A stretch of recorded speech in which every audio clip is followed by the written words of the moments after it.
Bonjour, bonjour. On se retrouve encore dans la plantation et ça fait un bon bout que nous n'avons plus fait des vidéos sur étant ici en plantation en campagne. Je suis ici dans la forêt. Vous voyez tout là, ça sont les bananiers plantains que ceci a à peine 4 mois. Vous voyez par exemple les bananiers qui sont à côté de moi. Donc ce sont les bananiers que j'ai mis en même temps que ceci. Il faut que je me rappelle bien vous expliquer ça. Pour que vous puissiez comprendre le challenge qui est ici dans la campagne.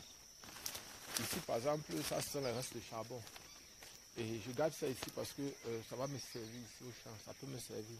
Donc, constamment, quand j'ai la possibilité, je rentre avec l'autre. Vous voyez, par exemple, là, ce sont les restes de charbon. Vous voyez, par exemple, là. Donc, voici le puits. Vous vous souvenez de notre puits, là. On avait arrêté de creuser, mais bientôt, on va reprendre. Bientôt, on va reprendre. Donc,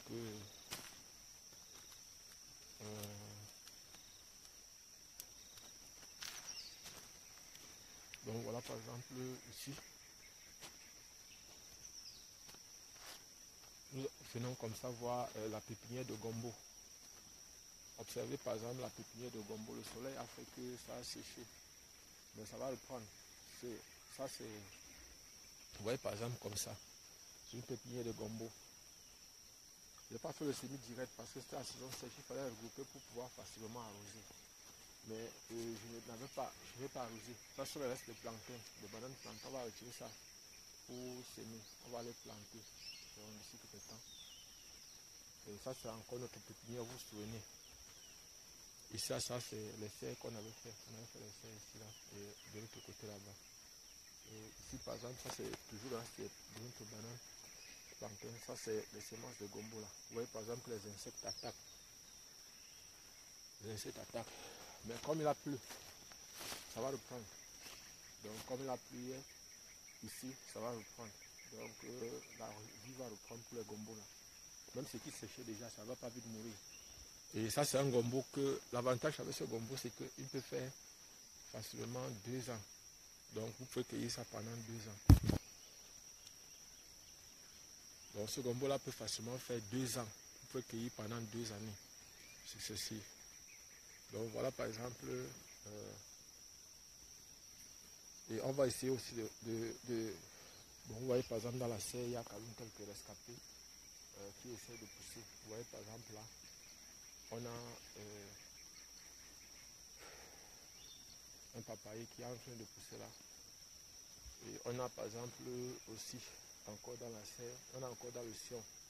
Vous voyez par exemple, je ne veux pas vous cacher, regardez par exemple la vigueur des rejetons qu'on mettait ici. Regardez la vigueur. Vous voyez par exemple la vigueur des rejetons qu'on a mis dans le sol.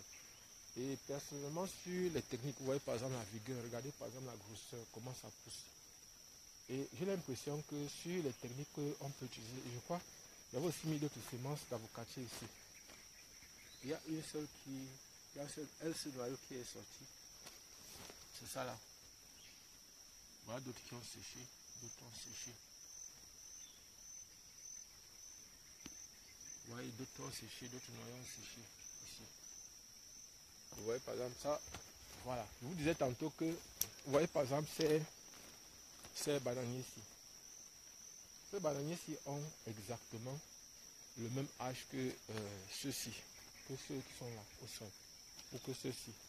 Ils ont exactement le même âge. C'est que lorsque je plantais, ceux-ci j'ai fait le semis direct. Parce que en fait, nous sommes là au champ pour confirmer tout ce qui est écrit dans le livre. Vous voyez un peu, ou pour discuter de ce qui est la véracité des choses qu'on met dans le livre et qu'on appelle fiches techniques. C'est vrai, les fiches techniques sont souvent faites en station, dans des conditions très particulières. Mais nous, on vient aussi au champ expérimenter pour pouvoir dire aux gens, voilà, si vous faites comme ça, ça peut donner comme ça. Nous avons fait par exemple des expériences ici. Ça par exemple, vous voyez, ça va être au tout combien? Au total, 1, 2, 3, 4, 5, 6, 7 bananiers plantains. 7 bananiers comme ça, ces 7 bananiers par exemple, ces 7 bananiers qui sont derrière moi ont exactement 4 mois. Et vous voyez 4 mois comme ça, si vous regardez par exemple ceux-ci, celui-ci a aussi 4 mois. Et d'autres ont séché.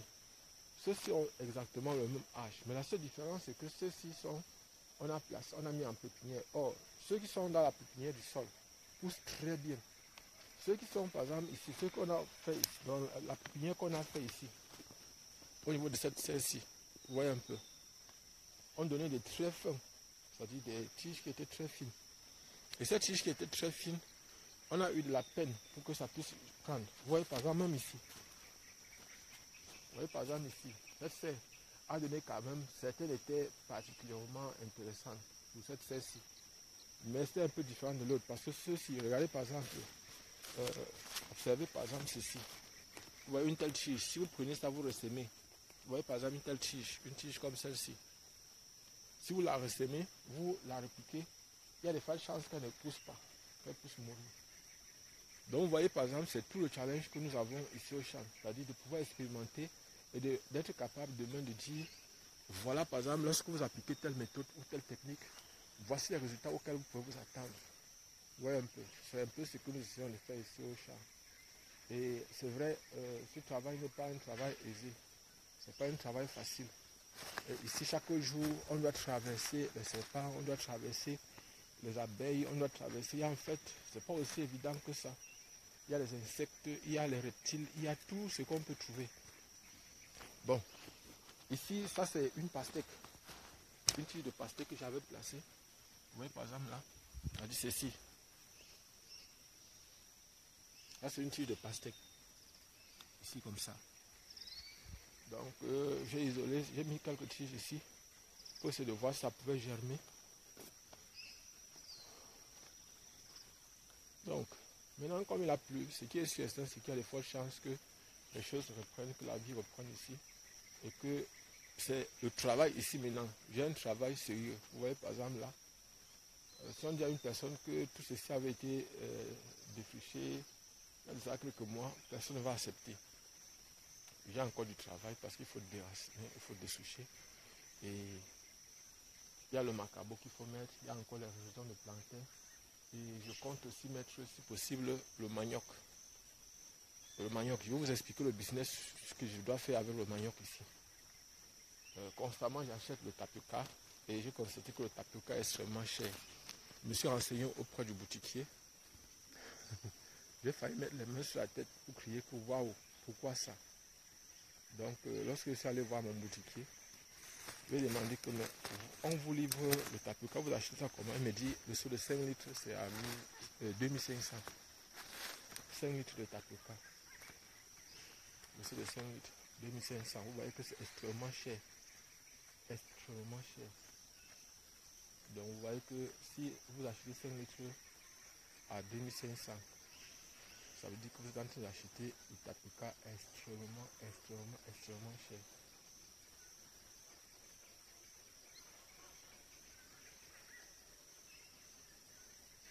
Donc, ici on est constamment avec les oiseaux comme ça. Vous entendez les bruits, les sons d'oiseaux, vous entendez par exemple ici, constamment. Donc,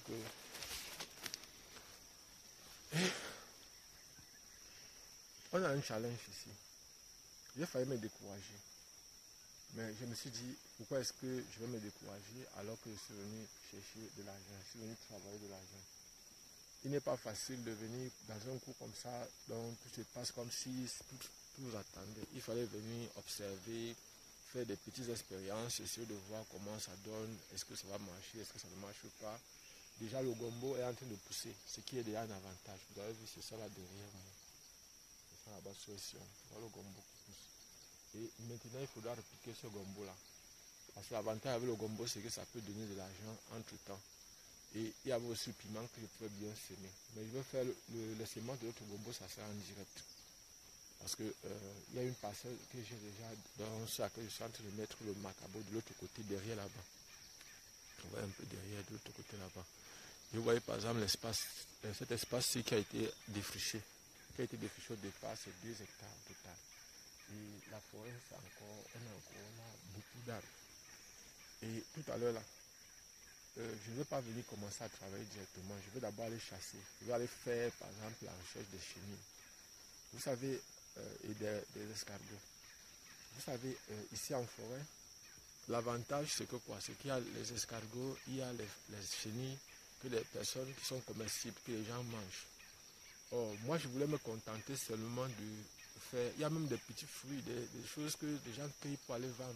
Les gens viennent cueillir ça dans mon champ. Moi, je ne connais pas l'utilité de ça. Comme derrière nous, là, vous voyez, par exemple, il y a les palmiers. Ces palmiers est une bonne source de matango. Et celui-là qui me dit que... il y a quelqu'un qui m'a dit que lui, pour lancer un tronc au sol, c'est 1000 francs. Et pour arranger, c'est 500. Ça fait 1500. Or, moi-même, je peux abattre le tronc là, je peux mettre ça au sol, personnellement. Je n'ai pas une heure de temps pour mettre ça au sol. À l'université Yaoundé 1, nous avons mis beaucoup de palmiers au sol. Et ici, l'avantage avec ça, c'est qu'un palmier comme ça, en faisant du matango, je ne peux pas manquer peut-être même 60 litres de matango. Or, si vous prenez le litre même, on vend le litre ici à 250. Donc, vous voyez, par exemple, 60 litres, vous êtes bien dans les 15 000 francs sur un seul pied de matango. Vous êtes au moins dans les 15 000. Et bon, en supposant que vous allez vendre, laissez ça au prix de gros. 60 litres, même si on laisse à moins de 200 francs, si on laisse à 200 francs, on est au total autour de 12 000. Donc si vous arrivez là avec peut-être 60 litres, ça dit 3 bidons de matango, vous dites à quelqu'un de vous donner 9 000 francs, ça dit 3 000 francs par bidon, c'est-à-dire à moins de 200 francs le litre, je crois que la personne sera très fière, elle sera contente. Si elle peut avoir son matango comme ça tous les jours, vous venez peut-être livrer 20 litres ici, 20 litres là-bas, 20 litres là-bas.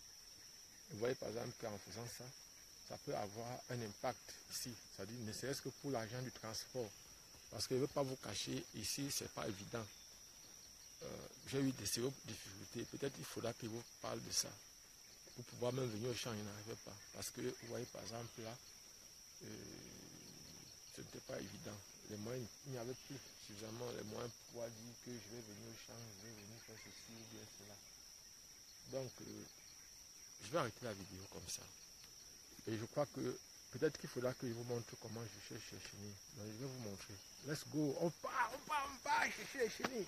On part à la chasse aux chenilles. Avant de passer pour aller chercher à la chasse aux chenilles, je voulais vous présenter le macabo qu'on a mis dernièrement au sol. Regardez. C'est ça qui pousse déjà là. C'est ça qui pousse là. C'est ça là. C'est ça qui pousse là. C'est ça qui pousse là. C'est ça qui est en train de vouloir sortir là. C'est ça là. Ça c'est ce qu'on a mis dernièrement. Voilà ça qui est sorti du sol.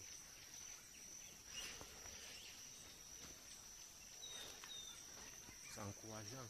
Donc je vais continuer ça tout à l'heure. Voilà ça qui est en train de sortir du sol là.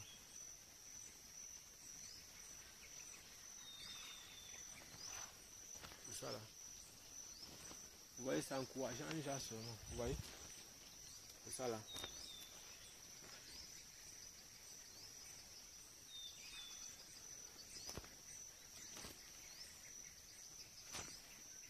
Ça c'est le macabo que j'ai mis dernièrement qui est en train déjà de sortir du sol. Vous voyez par exemple là, franchement, est-ce que c'est pas encourageant?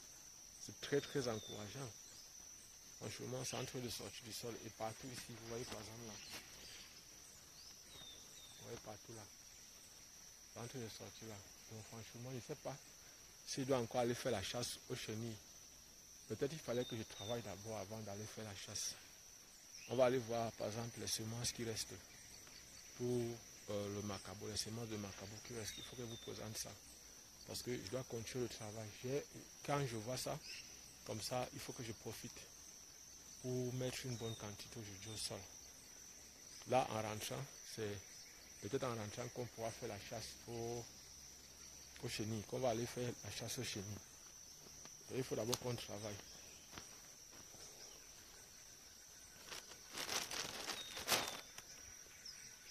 Donc, vous voyez par exemple là, c'est ça qui pousse là. Macabo là, ça qui est en train de pousser là, franchement, c'est encourageant. Et voici là où il y a la pépinière. Donc, là où j'ai mis la pépinière. Il y a du travail ici, ça qui est en train de pousser partout là. Vous voyez par exemple sa pépinière ici.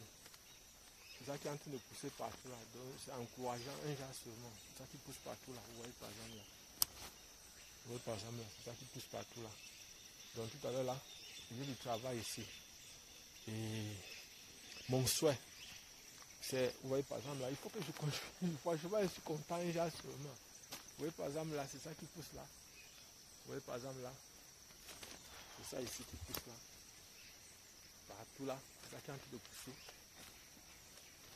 Vous voyez là, c'est ça qui pousse là. Et partout là, c'est en train de pousser. Et franchement, c'est encourageant un genre seulement. Donc, personnellement, je ne veux pas vous cacher.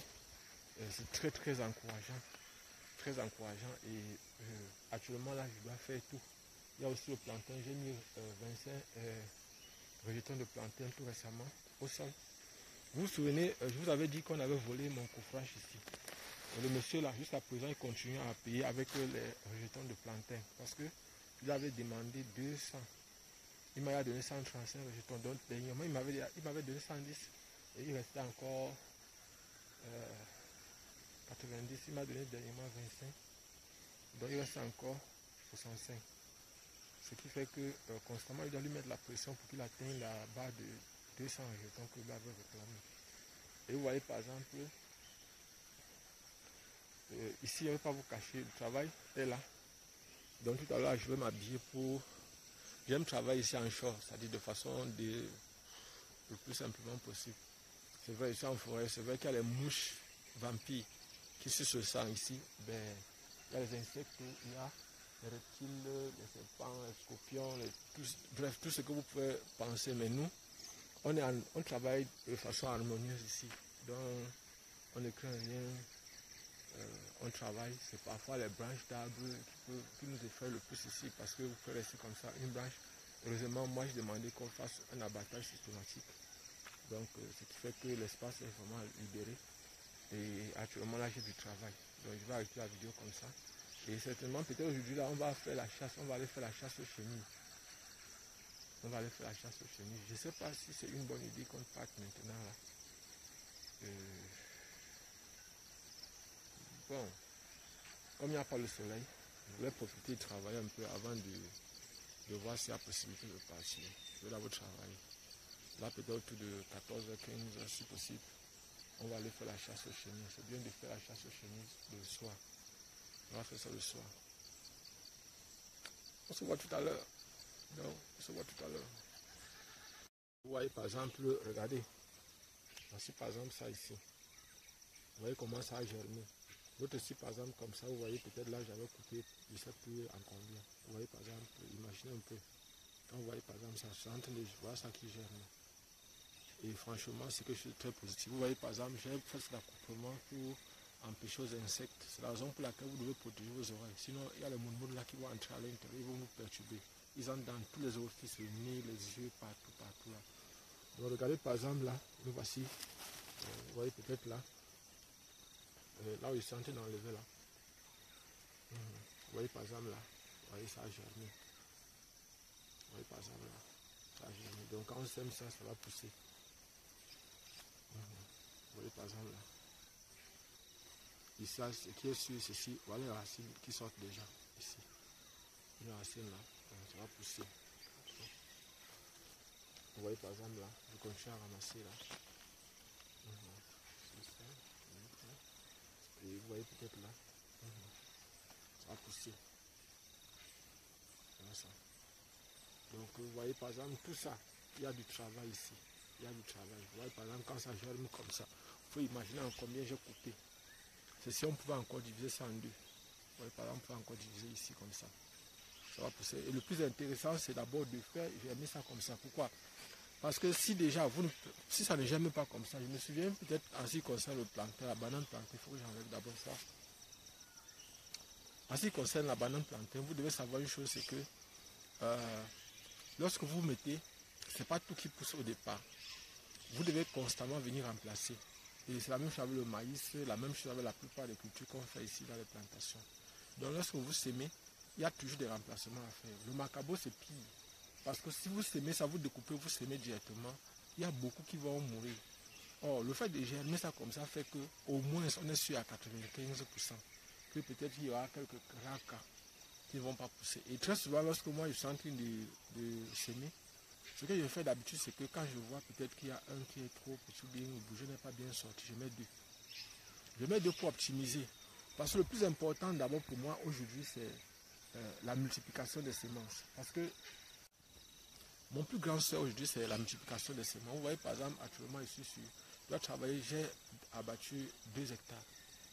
Si j'ai réussi à mettre peut-être ici le macabo sur ne serait-ce qu'1 hectare, les semences, l'année prochaine, par exemple, cela pourra me permettre d'étendre au moins sur 10 hectares. Je dis bien au moins sur 10 hectares. Parce que je vais retirer le macabo, je vais vendre une partie, et une partie va servir de semences encore pour tout le reste. Donc, ça fait qu'aujourd'hui, le travail que je suis en train de faire ici, c'est un travail de fourmi. On ne se décourage pas. C'est pénible, c'est difficile, mais on ne se décourage pas. Parce que vous voyez par exemple constamment sur le champ. Si vous dites que parfois il me manque comme l'argent de transport pour venir ici, parce qu'aujourd'hui par exemple je dois dépenser 1500 francs pour le transport. Et pour un début, les gens m'ont dit, mais pourquoi tu n'achètes pas une maison là-bas ou tu loues une maison au village? C'est pas comme ça qu'on fait. Quand on arrive et qu'on ne connaît pas, on ne maîtrise pas, il faut d'abord étudier, comprendre comment les gens fonctionnent, comprendre la meilleure façon de résoudre les problèmes, comment les populations, c'est-à-dire comprendre l'anthropologie, connaître par exemple les habitudes, connaître par exemple les habitudes religieuses, les habitudes alimentaires, les habitudes pour résoudre les problèmes des populations. Comment elles font, ces populations-là, pour résoudre les problèmes, quand il y a un cas de conflit, quand il y a un cas de vol, quand il y a un cas de ceci ou de cela. Il faut comprendre tout ça avant de venir au milieu d'une population. Il faut connaître aussi les leaders politiques, comment ils réagissent, comment par exemple ils font. Parce que chez nous ici, en Afrique, les leaders sont souvent des personnes très dangereuses. Et les leaders politiques particulièrement sont des personnes souvent très dangereuses. Tout me fait comprendre que le verre de ces chenilles qui ont les piquants, c'est autour de 1000 francs. Donc ça veut dire que si vous avez un banco, pour vous attendre au moins un 40-50 000. Et un 40-50 000, c'est au moins un mois sans souci pour venir au champ tous les jours. Donc, bon, il n'y a que les week-ends que d'habitude on ne vient pas au champ. Donc voilà, par exemple, dans le dimanche particulièrement. Donc aujourd'hui nous sommes samedi, demain je ne vais pas venir au champ.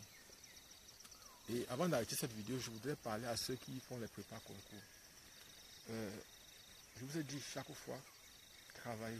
Je parlais donc à ceux qui font les prépas concours. Sachez que nous avons un groupe WhatsApp dans lequel on partage souvent les anciens sujets. Mais il y a des personnes qui pensent que nous, on a tous les anciens sujets de tous les concours. Non, on n'a pas tout. Vous devez savoir, j'ai des partenaires à Yaoundé qui vendent les documents d'anciens sujets corrigés. Et si vous voulez, par exemple, travailler, l'avantage de travailler avec nous, c'est quoi? C'est qu'on vous suit tous les jours. Et je voudrais dire aux gens, nous ne sommes pas des magiciens, nous sommes des personnes qui voulons travailler parce que avec vous, pour que vous puissiez... Je sais que ce n'est pas facile pour beaucoup d'entre vous, pour pouvoir payer les cours de prépa. Mais vous devez savoir, lorsqu'on vous demande peut-être 10 000 francs pour vous former pendant plus d'1 mois parfois, pendant 2 semaines parfois, pendant 1 mois et plus, vous devez savoir que c'est aussi un sacrifice qu'on fait. Vous nous demandez d'utiliser nos mégas, d'utiliser... Il y a des gens qui vont me demander une aide. Je vous leur dis, envoyez par exemple 500, envoyez 1000 francs, envoyez 1500, envoyez 2000, pour que vous mettez en contact avec une personne qui vend les documents. Pour que je puisse vous aider, pour que je puisse vous aider correctement, il faut que vous payiez, que vous participez. Les gens vont dire, oh, c'est la méchanceté. Pourquoi est-ce que vous faites ça? Alors que normalement, vous prévenez, vous nous dites souvent que vous allez nous aider gratuitement. Non. Vous devez savoir ici, c'est que je dois payer les mégas, je dois venir au champ. Normalement, le fait simplement de vous aider n'est pas une chose aussi évidente que ça. Vous devez le savoir. Abonnez-vous. Et pour ceux qui ne me connaissent pas, je suis Job Camden, répétiteur de profession et enseignant de formation. Je suis ici actuellement dans la région de l'Est, plus particulièrement à Batouri, pour un projet entrepreneurial. Vous avez vu, je vous ai dit, ça c'est du macabo. J'ai découpé en plusieurs tranches. Celui-ci, par exemple, peut-être je l'ai découpé en 30 morceaux. Et ça a germé. Vous voyez, par exemple, là, il y a jusqu'à 2 bourgeons. Et je suis quand même semé, ça va pousser. Donc, s'il y a des personnes qui veulent savoir comment je procède, je peux vous expliquer, je peux vous dire. Mais quand vous demandez une participation, il ne faut pas dire que je suis méchant. Parce que vous voyez, par exemple, là, je prends du temps pour étudier. Vous ne savez pas combien de fois j'ai raté avant de réussir cette fois-ci. Et très souvent, je vous montre certaines choses. Vous devez savoir aussi, ici au champ, ce n'est pas évident. On court beaucoup de risques, mais on sait que le bonheur est devant. On va insister, on va persister pour pouvoir réussir. Et donc pour ceux qui font les concours, je vais vous souhaiter bonne chance. Je vais souhaiter bonne chance encore pour ceux qui vont faire bientôt le concours d'entrée dans les grandes écoles. Les gens m'ont parlé de l'ENAM. J'avais dit que je ne devais plus parler de ce concours-là, c'est-à-dire du concours de l'ENAM. Mais depuis un temps, j'ai quand même donné quelques conseils à ceux qui préparaient le concours. Il y a des gens qui m'ont dit qu'ils veulent avoir un peu plus, savoir un peu plus, parce que lorsque je leur donne le sujet, je leur dis un peu comment il faut. Les gens veulent qu'on travaille, mais quand vous voulez qu'on travaille, donnez quand même quelque chose, participer. Ne serait-ce que même un petit 20 000, un petit 30 000, vous donnez quand même pour qu'on puisse vous aider. Vous allez être un administrateur, vous allez entrer dans une école, vous allez gagner votre argent. Même nous voir en route, vous allez nous insulter comme vous avez l'habitude de faire. C'est-à-dire qu'on vous aide à entrer dans une école, mais quand vous arrivez là-bas, vous vous dites, regardez ceux-ci. Ce sont les gens qui ont raté leur vie. Tout simplement parce qu'on vous a aidé à gagner pour vous. On ne vous demande rien. On ne veut pas votre reconnaissance. On ne cherche pas la reconnaissance. On ne veut pas. Tout ce qu'on veut, c'est que vous nous aidiez à vous aider. Quand vous demandez, personne donne par exemple son exercice et elle veut la correction de son exercice, je lui demande de m'envoyer 200 mégas pour que je lui envoie la correction. La personne trouve que je suis en train de lui demander de l'argent. Je vous demande 200 mégas parce que je dois utiliser ma connexion pour pouvoir vous aider. C'est votre concours, c'est votre avenir, c'est votre vie que vous voulez réussir. Ce n'est pas la mienne. Vous cherchez, moi je suis là seulement comme une aide. Et je vous demande 200 mégas, pas l'argent. Je ne vous demande pas l'argent. Je ne vous ai pas demandé.